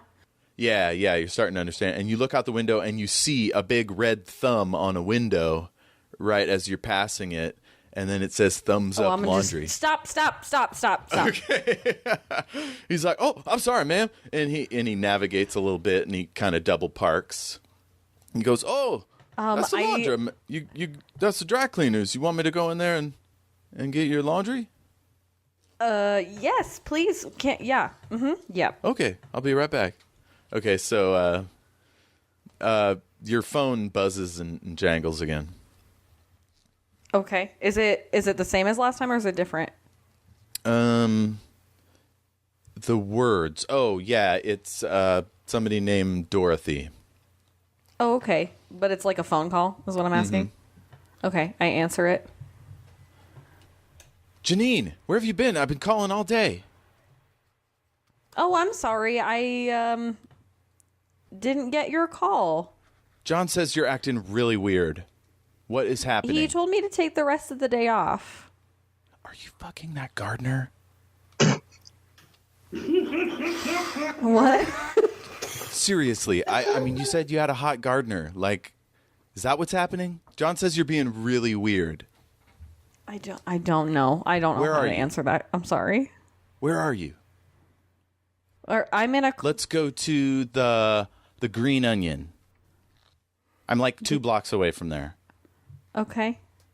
Okay. Okay. I'll tell Leon. Okay. Right, that was his name. You're acting really weird. I'm just a little confused today. Oh, shit. And then the phone hangs up. She must have Something happened. I didn't make it stop, so now I'm No. a little confused. Now you're just that staring has at it. Ended. Okay. All right, Leon comes out and he's got a garment bag, but he also has like a little paper bag in one hand. And he goes around to the other side, opens it up, and he's like, they had laundry, but they also had this. I don't know what it is. And he hands it to you. And he's like, it's really heavy. Okay. And I take Okay. it and I open it, whatever He it is. He closes the door. He gets in the front seat. You open it up. There is your gun belt with your gun and a bunch of shells. Yes. Okay, I kiss it. I missed it. Do you like show it to Leon or do you keep it in there? I like hold it up and I'm like, I'm not trying to hide that I have like a gun now. So Okay, Leon like waves back. He's like, hey, keep it under the seat, all right? It's your real husband. Finally. Romantic. People out here do not wave their guns around. I mean, unless you're in the South or a Walmart, just keep it down, all right? okay, so I'm just gonna put the belt on and Okay. He's like, whoa. You can't wear it out. Just keep it in the bag. Was that Dorothy? I told her to call you. Dorothy, you told her to call me? You did? Yeah, your sister. Did they not tell you anything? No, they told me nothing. All right. Well, I've been freaking people out thus far. are you, It's are been you fine. still going to the club or do you want to meet her? What do you want me to do? I don't. You pick. What did she say? She said something about a green onion. She said the Green Onion. Yeah, she said we should meet at the Green Onion. Oh, okay. That's right around the corner. And he tootly bingly bomps, whatever that means, and drops you off. Scientific phrase. And he says, now listen, you have to keep your shit under control, all right? Do you know anything about this? Can you catch me up? Maybe just a little. I Dorothy's my sister. I think your sister will do a better job than I can. Oh, okay. All right. Thanks. All right. Just Hey, don't, am I supposed to... Do I go to... Okay, never mind. Well, I mean, theoretically, you're supposed to tip me right now before you get out of the car. Oh, I mean, I know I'm your driver, but I like work for other people and my yeah. I like open my wallet and give him the green money in there. Okay, he's like, that's $100. Just give me a 10. How about a 10? It's got that big guy's face on it. I He understand points the at number 10, I'm assuming, so I give him a 10. Okay, he's like, all right. Okay. Dorothy's going to say a bunch of stuff. You're not going to understand any of it, but let her take you back to your place. Tell her you just want to put your feet up. It's that time of the month, and you'll have an email. You can even ask her to help you with your email because you're clearly not thinking right. Okay? Okay. Email. Sounds just good. remember that word. Take me back email. to my house. I want to put my feet up and watch Top Chef. Okay. Perfect. He gives you the finger. What's that called? The A-OK. Yep. Okay. So you get in there, quick montage of you reuniting with her sister. It's really cute. And she, like, gushes over you, buys you more drinks. And then you end up at your apartment. She puts you up with, like, an ice pack and a electric blanket and brings you your laptop, pulls up your email. And you get an email from a guy named Big Bill. And he says, so sorry we couldn't get you directly to the clubhouse, but I sent along a video from from the person heading this effort to save all the universes and whatnot. It'll all be made clear. No big deal. But okay, you're trying to talk to the email, and it's not a talking. Yeah. It's not a talking thing. As I'm reading it, as he's like, the person who's heading up, like, the thing to save all the universes, I'm like, oh, okay, so no pressure or anything. That's Okay, fine. Dorothy, like, And, calls like, just out out from the loud. kitchen. She's like, what? Nothing. Oh, okay. She's doing something in the kitchen. All right, so that happens. Louie, you're in this white van with some obvious gangsters, and everybody is loaded for bear. Guy hands you a gun with a bunch of bullets. Oh, thank you. Yeah. What's going on, man? You acting like you never done this before. Oh no, I've done this before. I'm trying to act like I don't want to do this right now. What? Man, it's bad enough having to go to Staten Island. Like, could you just, like, act like a normal person? I'm going to be in this van for a while. My name is Frank. That over there is Sonny. And you got Paolo driving the van. Paolo says, "Shut up. Trying to drive." Your phone rings. Sounds like I should be quiet. Yeah, your phone rings. I look at see who it is. Okay, it says Walter. I answer this one.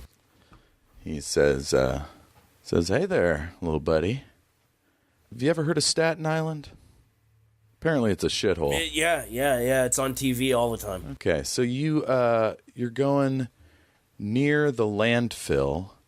There's a neighborhood, and there's something called the Conrad Arms. It's like a project hotel apartment or whatever. And your guys are going there to lean on a lady. So just kind of stand around and look menacing. And that should take care of the rest. Oh, and if you run across anybody from Midworld, I can do that. just join up with them and sell out whoever else you're with. Sound good? Yeah, I can definitely do that. And you mean the people I'm with right now? Yeah. I can. Yeah, whoever. Okay. Supposed to meet up with this guy. Okay. Okay. Okay. Yeah, I'll meet up with the guy. Okay, great. All right. Hey, I think I hang up. I think you might and- need to take a shit. And all of a sudden, you feel like your guts roiling. He's just fucking with you. It goes away. Yeah. That's crazy. I took a shit this morning. What a coincidence. So the rest of you guys at the clubhouse, Bill comes out with he invites you into the wardrobe, and it's a whole walk-in closet, and everybody's invited to pick out some cool threads and any gear you might need. They have guns and ammo. They got all kinds of cool stuff. So just remember that for next time if you want to pick out some cool threads and such. Hezekiah, you make your way to the Citrus Park Hotel. Mm-hmm. You're not sure how to get there. You have an address, and that's it. I think first thing I'd do is seeing a lot of folks standing at stalls and whatnot around. There's buses. There's a subway entrance. I'm gonna go to somebody standing at a stall and just kind of hand it the brochure to him. It's like, hey, how do I get here? Oh, sure. That's you're really close, actually. That's just a few blocks up that way. Hey, if I had more time, I'd walk you over there. You could probably take this bus to the corner and then another bus that way. Or it's like a 5-minute walk. It's a beautiful day. I'll just take the walk. That's perfectly fine. Thank you very much. 2 lights that way and 4 lights that way. I've heard this is a nice place. I've never been myself, but yeah. All right, lights. There's a lot of lights around here. Can you be a little bit more specific? Yeah, I think it's 52nd left. It's 4 city blocks, basically. Okay. That way, and then it's right around the corner. You'll see the McDonald's. You'll see the Franklin Tower. So anyway, we do a quick montage of you. It's hilarious. I'm fish out of water, pig in the city. I end up at the Statue of Liberty at one point. It's a good time. So you end up at this. Inexplicably, you're like eating a slice of pizza in one scene, and then like a hot dog in another. Or like, yeah. I have a Pepsi. It's amazing. Yeah. So Sponsored by Pepsi. So, and yeah, you come up to this really interesting looking hotel. It's like 3 stories. It's pretty broad, like stretches out in different directions. And there are 2 really sad, stunted palm trees out front. And then when you go in, it's fairly nice, but it's like, well, you wouldn't know this. It's from like the 70s. Everything's old. Mm-hmm. And there's a young woman from some other country, maybe Malaysia, You're not sure. You don't know where any of these countries are. I don't know. I don't know what a Malaysia is. And I'm not from this place. And she waves you over and asks you if you need anything. You know, I just feel like Kai's been bringing me here, wherever here is. Well, this is the Citrus Park Hotel. Do you have a reservation? Well, my name's Hezekiah Staunton. I mean, I don't believe I do, but, She tickety-tacks on the computer, and she says, I don't see you. Hold on just a second. And she, waves up Alrighty. her hand, and you see a manager was talking to a guy down in a recessed kind of living room area. And through there, you can see a big palm tree, and there's all kinds of light coming down into that area, just kind of past a railing or whatever. And you feel this sense of I gotta see this. What's going on over there? Huh. There's orange Ain't that trees. something? Yeah, it's almost like a little garden inside. So you walk over there. I'll walk on over, and I just excuse me for a moment. I'll be right back. I just want to examine and I just kind of trail off as I'm walking away. So the manager starts to walk your direction, and the person he was talking to, you realize, is a handsome older gentleman. It's a little, I don't know, maybe semi-handsome. I don't know. He looks cool, though. He's maybe in his 60s. He's got a hat straight out of Midworld off the back of his head with a little tie. He's got basically looks like a cool rock star version of cowboy outfit, embroidered boots, and he's stretched out on a couch, and he's got a guitar, and he's just kind of jangling away at it. Okay, and he sees you, and he goes, "Howdy, partner. Howdy yourself. Take a seat. You like Modelo? I got an extra one here." He hands you a stubby beer in a bottle. Oh, that I know. Okay, cool. Says, I'm sorry to put you through so much trouble, but I guess Roland and Susanna and Eddie can't do this all on their own. They're going to need a little help. Roland. You know Roland. Hezekiah, my name's Tom. Welcome to the Citrus Park Hotel, my favorite hotel in all of New York City. New sponsor. I actually own a piece of it, so. All right. Where the hell am I? Well, this here's New York City. It's 2020. All right. 2020. How'd I get here? Well, that's interesting. I don't actually know. I was getting shot in the head, and I got pulled out of there at a real good time. I'm going to let you know. It was your timing perfect. Not so sure what happened to those kids. I'm a little concerned about that, truth be told. Well, I don't actually know. You ever heard of he's trying to fumble for the words. You ever heard of dimensions? Alternate dimensions, that kind of thing? I'm going to do an intelligence flip for that. Okay.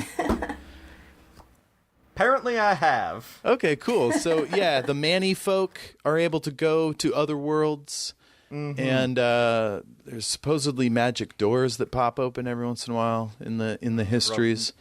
Maybe that happened to you. You're pretty sure you died, though. And he goes, there's a boy you might have heard of. His name is Jake Chambers, and he has this great quote. He says, there's other worlds than these. So you left that one, now you're here. And unfortunately, some very bad people also want to meet you. All right. That's why we brought you here, because this is what's called a safe place, or a sanctuary, if you will. All right. Outside those doors, things get a little trickier. But as long as you're at the Citrus Park, you'll be well taken care of. All right.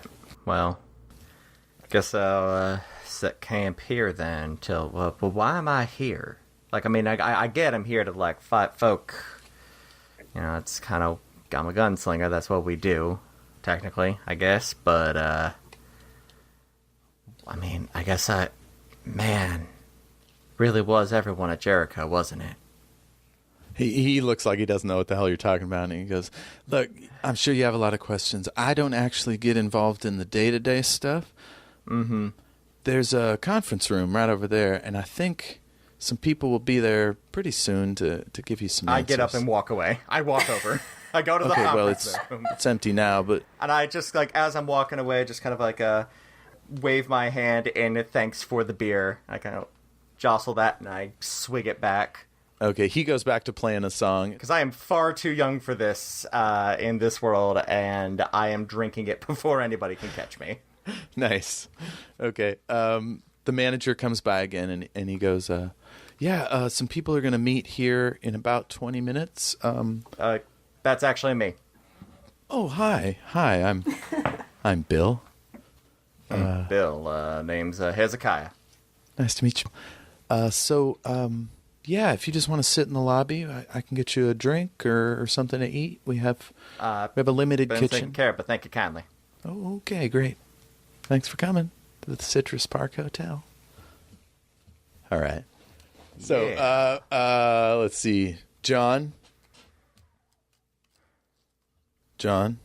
Yeah.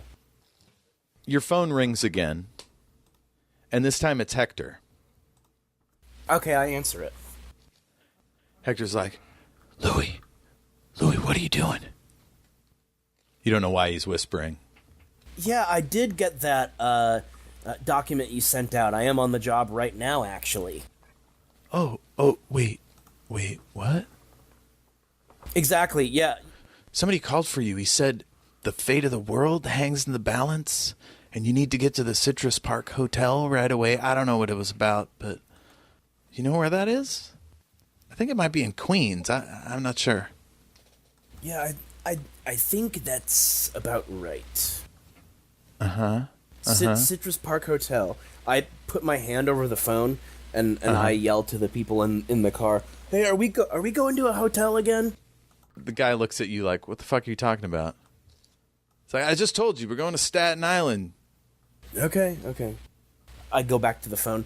Yeah, I'm not on my way to a hotel. The job I'm in is a Staten Island kind of job. Oh, okay. Well, he said there'd be a bunch of friends there. It's safe. I mean, I could go there if you want. Like, see what's going on. Be your, sidekick or whatever. You can go scope it out, but be careful. Hey, I came up with a really cool ape name. Yeah? Caesar. Huh? That's good, right? Yes and no. Yes, from the Planet of the Apes. Caesar, right? No, definitely. I get it. Hector, Caesar, I gotta go. I'm working right now. Come up with at least 2 more names, and we can discuss them when I get back. Oh, okay. All right, bye. Oh, I'll text you the address. I appreciate you.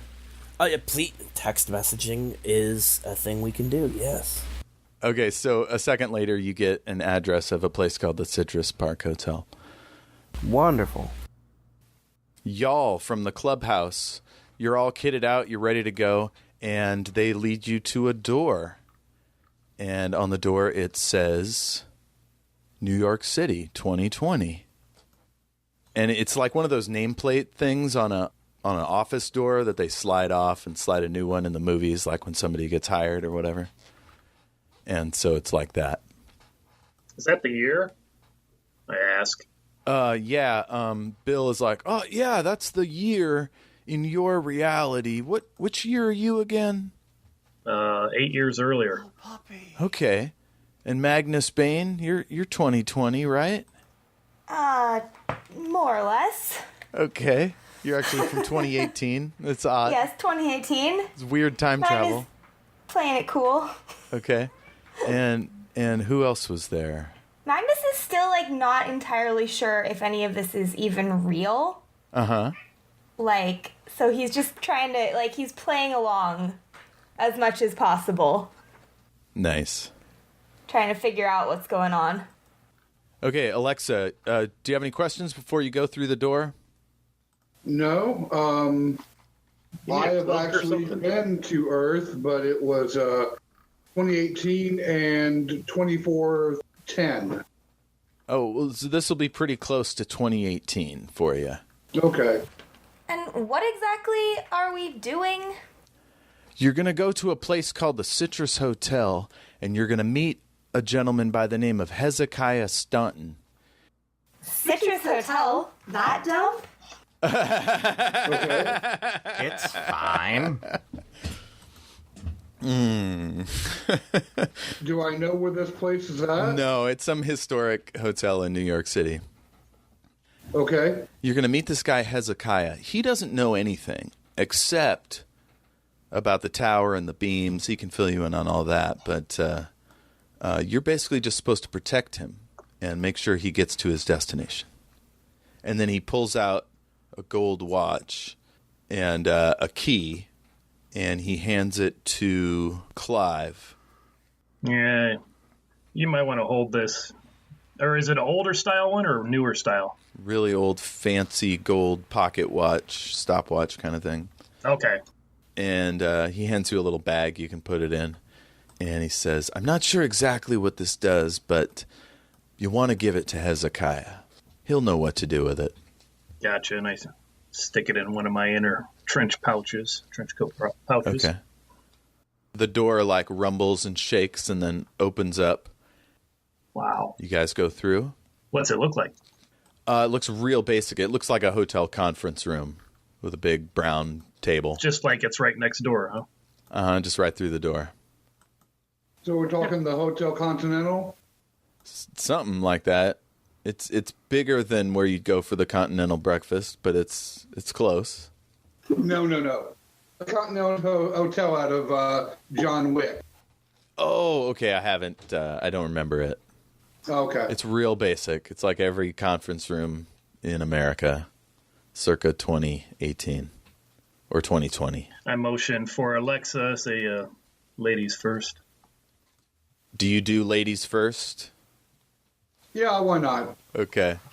Sashay your way on in there. I'm always willing to let somebody else do the hard work for me. Okay. So the three of you go in there. There's a bunch of tables. And there's an old-timey book in the middle of the table. And on the cover, it says, The Truth About the Many Doors. And then it has an embossed kind of tower on it with a bunch of doors arrayed around it. Telekinetically, bring it to me and read through it. Nice. Okay. It floats through the air, you guys, and starts to open. Hezekiah, you hear something happening in that conference room, and the manager looks down at his watch and he says, "Oh, you can go in now." All right. You open the door. So you guys see a straight-up cowboy. How straight is he? You're not sure how old he is, maybe 17, 18, 19, 30. You're not sure. War age is a man. He's got the hat. Oh, wait, no, you don't. You're not dressed as a cowboy. You're dressed as a garbage man without the coveralls. Never mind. You see a very hard-looking garbage man. A hard garbage man. Got it. Yes. He looks like he's been through some shit. Seraph, your sister is bullshitting with you or whatever, and then she pulls out this pamphlet and she goes, "Listen, I've heard this is a really great place. It's really discreet. So if you and Jose or whatever want a nice place," and she slides it under your purse, and she goes, "Oh shit, I gotta go." And then she throws some money down on the table and heads out. So it's the Citrus Park Hotel, and maybe that's the next place you're supposed to go? All right, well, guess I'll go there. You take a cab, I guess, and you head over to this hotel in Queens, and it takes a while, but you finally make it there, and as you come in, you see some janitors mopping the front of the lobby, and there's a cowboy-looking guy on a couch in the middle of this brilliantly lit up area with like orange trees and a big palm tree. And as soon as you walk in, there's a young lady at the counter that's trying to get your attention, and a guy in a suit is talking to her, and they both wave and smile at you. What do you want to do? I go talk to maybe the people at the front desk. Maybe they know why I'm supposed to be here. Okay, you start walking towards them, and they go, "Oh, hi. Yeah, you probably want to talk to Tom really quick. He's just right over there, and we'll get you set up with a room." Okay. Okay, we'll have the key when you do that. when you get done with your meeting. Okay, so you walk over there, and Thank here's you. this guy tinkling along on his guitar, and he looks up and he smiles and he points it. He's got a few Modelo's on the table there, and he's like, "You're welcome to a beer." Oh, and I take that. Okay, you're drinking it up, and he says, "So it's Janine Weiss, right? Yes. I've actually met your husband. He's a pretty nice guy. Oh, yes, he is very nice. Thank you. Yeah, he works at the network. Yeah. Have you figured any of this stuff out?" Only just a little bit. Okay. Well, you've been invited to join some kind of save the world organization, and I guess all worlds are threatened. It's pretty complicated, but this is known as a safe place. You can stay here as long as you want. They'll feed you, clothe you, and all that. There's some kind of meeting going on over at the conference room, and he kind of bobs his head off and towards a set of double doors, and he goes, "I think they're expecting you." I'm going to head in Okay. that direction. Oh, by the way, my name's Tom. Yeah. Oh, thanks, Tom. Petty. Tom Petty. God damn it. Jesus. I knew it. No, from the second you introduced him, I knew that's who it was. Yeah, super don't know who that is. Okay, you go up to the double doors. Do you knock or just go in? I just go in. Okay, you open it in and you look in and you see all these random weirdos standing around. Excuse you. And there's this attractive lady with her hand out and a book is floating in front of her and the pages are ruffling open and they all like look up at you at once. Hi.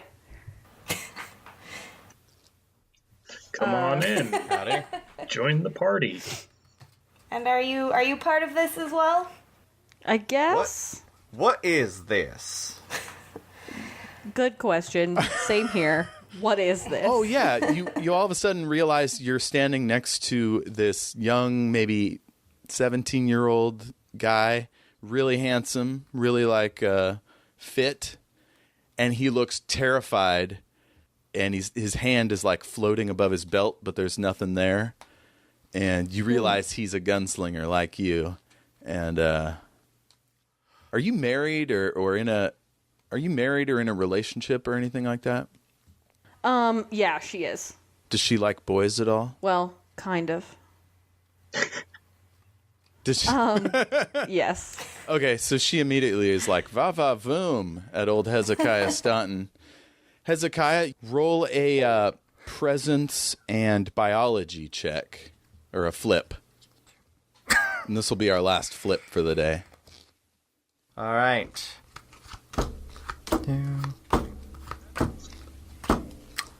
That is going to be a fail. One joker. Yeah! Oh! Finally did it at the last one. We got our Joker. That So is you, that is going to be a big old joker. Ooh boy. Okay, so Seraph immediately gets the, ooh, that looks like a tasty morsel face. And Hezekiah, you're like keyed up and ready for battle, but all of a sudden you feel awkward and strange, like it's your first day of high school, and you get damn. an awkward boner. Oh no. Womp womp, look to camera, sad trombone. And then a Tom Petty song starts and you keep describing show's people over. as hard, so. Hey, I got a Tom Petty joke. Jeff, I got a Tom Petty joke. Are you ready for it? Do it. That boner won't go back down. There it is. There it is. Little pop. Ah. Cool, guys. Does anybody want to ask any questions or say anything before we check out? Nope. I think I'm pretty well set. Yeah. Okay, cool. There's a Story's thing starting we to do. come together. Yeah, Right. yeah. I appreciate you taking the time to figure out how we all meet and stuff. Yeah. So the game we're using is based on Space Kings, which is developed by Kevin Cole. You can find him at Real Kevin Cole on Twitter. And on his show, Pretend Friends, they use the system, so I've learned from them. He's going to put out a book at some point. But anyway, at the end of every session, they go around the table and ask who they think deserves a hero point. And you can use hero points to save your ass in a difficult situation. Chase, why don't you go first? Who do you think earned a hero point today? I think John earned a hero point. He was super engaged with everything that was going on, and made me laugh. And spoiler, that's a real big. That's the key there to make me super engaged with what's going on, is to make me chuckle. Nice. Okay, now that's a very meta hero point. Technically, we're supposed to stick to role-playing, but Okay. John also is very good at that. Yes, so. and that also helped. Like, you dealt with Walter, and that's not nothing. Yes. So the Dark Tower series is also incredibly meta, so it doesn't matter. That's a thing. Andrea, who do you think earned a hero point? I agree. I don't know, the sense of humor with, like, yeah, and again, like, I don't know, bringing Top Chef into it, which I feel like is going to become a running Top joke. Chef. Like, I gotta second that choice. Perfect. We could be so lucky. Okay, Matt. Yeah, I think as far as role playing, I like the character John's bringing to the table. Very. Oh, by the way, you can't have more than 2 at a time, so you'll have to pick someone other than John. Oh, okay. Second, I really liked how clueless Brittany was playing the character. Yeah, that's hard to do, to pretend that you don't know what a phone is, don't know what a latte is, and, like, Yeah, that was so much fun. bring that into the character, yeah. I loved it. Yeah. Cool. All right, Steve, how about you? I have to actually go with Brittany as well. I agree. She did very well not metagame playing. Yes, absolutely. And John? My initial jerk reaction was to go for Chase because that Joker was pretty good. But based off of your rules for role playing, I'm gonna have to vote for Anna on this one. Anna was very engaged and had a lot of fun listening to her scenes. Okay, Magnus 1, Sarah 2, scenes. and Louis 2. It's Anna, by the way. Sorry, not to be that person, but Thank you, Anna. And am I okay to say she, her on that, by the way? Is that Yes, cool with yeah. you? All right. that is me. Magnus is he, I'm she. And our last person will be Brittany, so I'll just message her and find out who she thinks deserves a hero point. And So I then, fill in one of my hero points on my little... You can, yeah, or save it. And then anti-Joker. Everybody votes on who gets to have the anti-Joker, which they can get rid of a Joker at any time during the game. And you keep it per session. And so they stay the anti-Joker until they use that skill, or... Yeah. Or is that I mean, just for the forever? next session. Oh, They'll just for have one it during the session? next session. Okay. And, like, for example, if nobody had used it, maybe you could have made Hezekiah's boner not come out or whatever. The anti-boner skill. Yes, the anti-boner. Every I don't good think- role-playing game has one. I don't think Magnus has any skill in anti-boners. Yes. Since boner means screw up, we could just, between ourselves, call the anti-Joker Yes. the Yes. anti-boner. The anti-boner card, yes. Okay, so yeah, let's vote. Who deserves the anti-boner? Chase, because he got the original boner. I Chase. mean, Who else? John. Yeah. Okay. You're going John, Anna? Yeah. Okay, Matt? And you could say yourself. No, Magnus is very pro-boner. But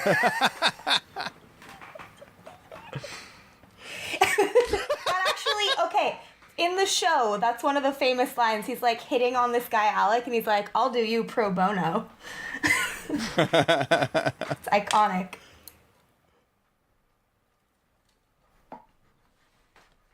Matt? Did we lose Matt? Another one bites the dust. You said John. Okay, we got 2 for John, 1 for Chase. We just need Matt's, I guess. Well, I haven't voted, and I will vote for myself. Hey! Okay, John gets the anti-Joker.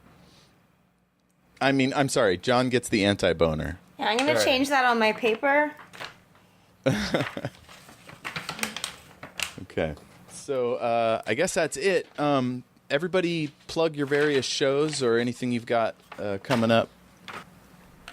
You can find me on Twitter at TQLoudly, and you can find me on my actual play D&D podcast, Another Path. And you can also find... what else do I want to plug?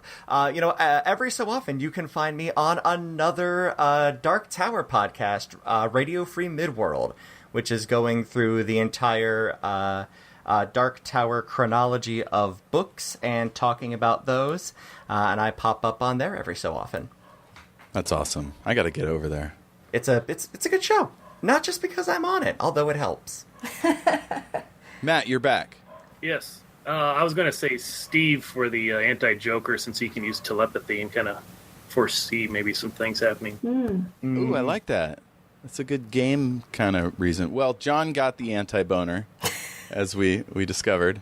So yeah, Matt, what do people need to know about you? I can be found at Longfellow_Matt on Twitter. Also part of Sea Dogs podcast, hashtag Nilbox Tavern. Should be starting season 3 of Sea Dogs here in the next month or so, hopefully. Okay. I'm going to be starting with my Dragonborn Vrondris. Nice. Anna? I don't do any other podcasts, but if you want to find me, I'm at on Twitter, mythtaken_ID, as in mythology, or must be mythtaken with dashes between it on Tumblr. Awesome. Who am I forgetting? Oh, John and Steve are both on my other podcast, Shattered Worlds RPG. John, how do people find you? My ass on Twitter. Honor him V8. HONOURHIM V8. And Steve. I am on Facebook under Stephen Matthews with a V and 1 T. And I am also trying to set up a Palladium game. Yes. We'll just throw it out there. If anybody wants to play Palladium with the Shattered Worlds RPG crew, we're between seasons, so we're trying out some different things. It'd probably be a once-a-month cast. Yeah. So, let's see here. If anybody wants to drop off now, that's fine. I thought it'd be fun to do a little something for patrons, like a post-show review or like the Talking Dead kind of shit. Get all meta on it. Yeah. So if anybody wants to do that, stay on, pee, get some water, whatever. But for the rest of you, thank you so much for being on. You guys are great. Absolutely. And I never had any of my customers talking. Steve, what the hell were you saying just now? I used to work at the morgue, and I never had anybody talk to me. See, yeah, you got to set up the joke before you give the punchline. Yes. Sorry.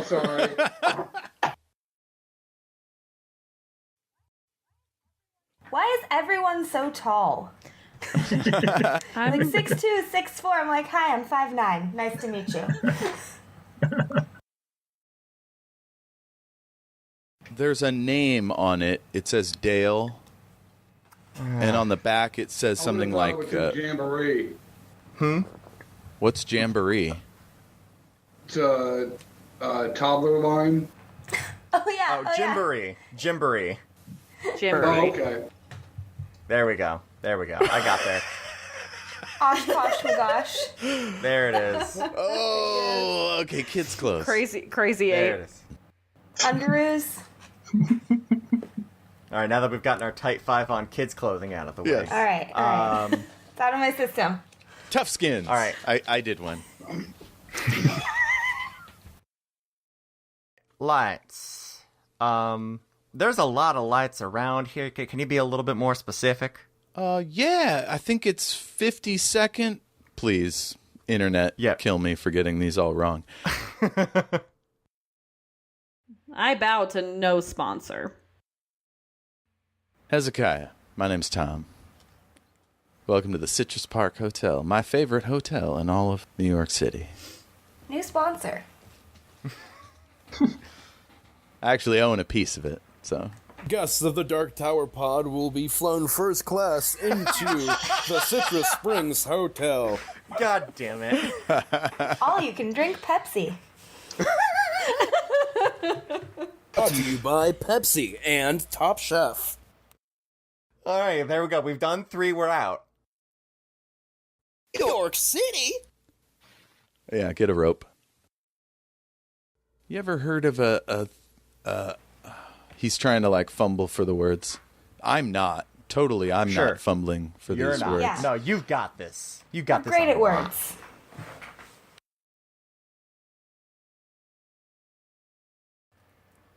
They do not sell great snacks at North Korean convenience stores, let me tell you. So you did find the convenience store, because that's what I was wondering about. Oh, okay. I think in North Korea they're called inconvenience stores. But I'm in a onesie. Yeah, you're in like a giant, dirty gray onesie. All right. It has a word in the high speech on the chest. Like a that vault dweller? You can't. Who was that? What? Like a vault dweller. Are we all in this onesie? Nope. He's by himself. We're all We're in a getting garbage things started onesie. with Chase. You're in a tutu, Steve. All right. Well, Oh, I can work with that.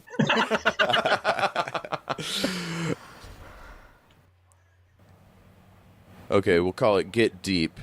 Wow. You thought Dominate was dirty. I was gonna say the same. We're dominating and getting deep. Yes.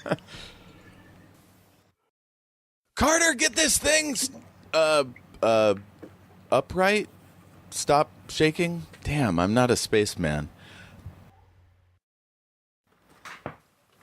There he There he is. is. Oh. Sorry, I was talking to Steve. He did it again. oh, Steve. Oh, Steve.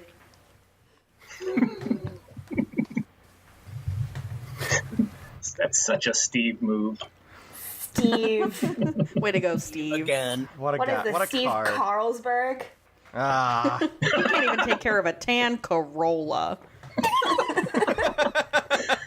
It's an 82 Honda, thank you very much.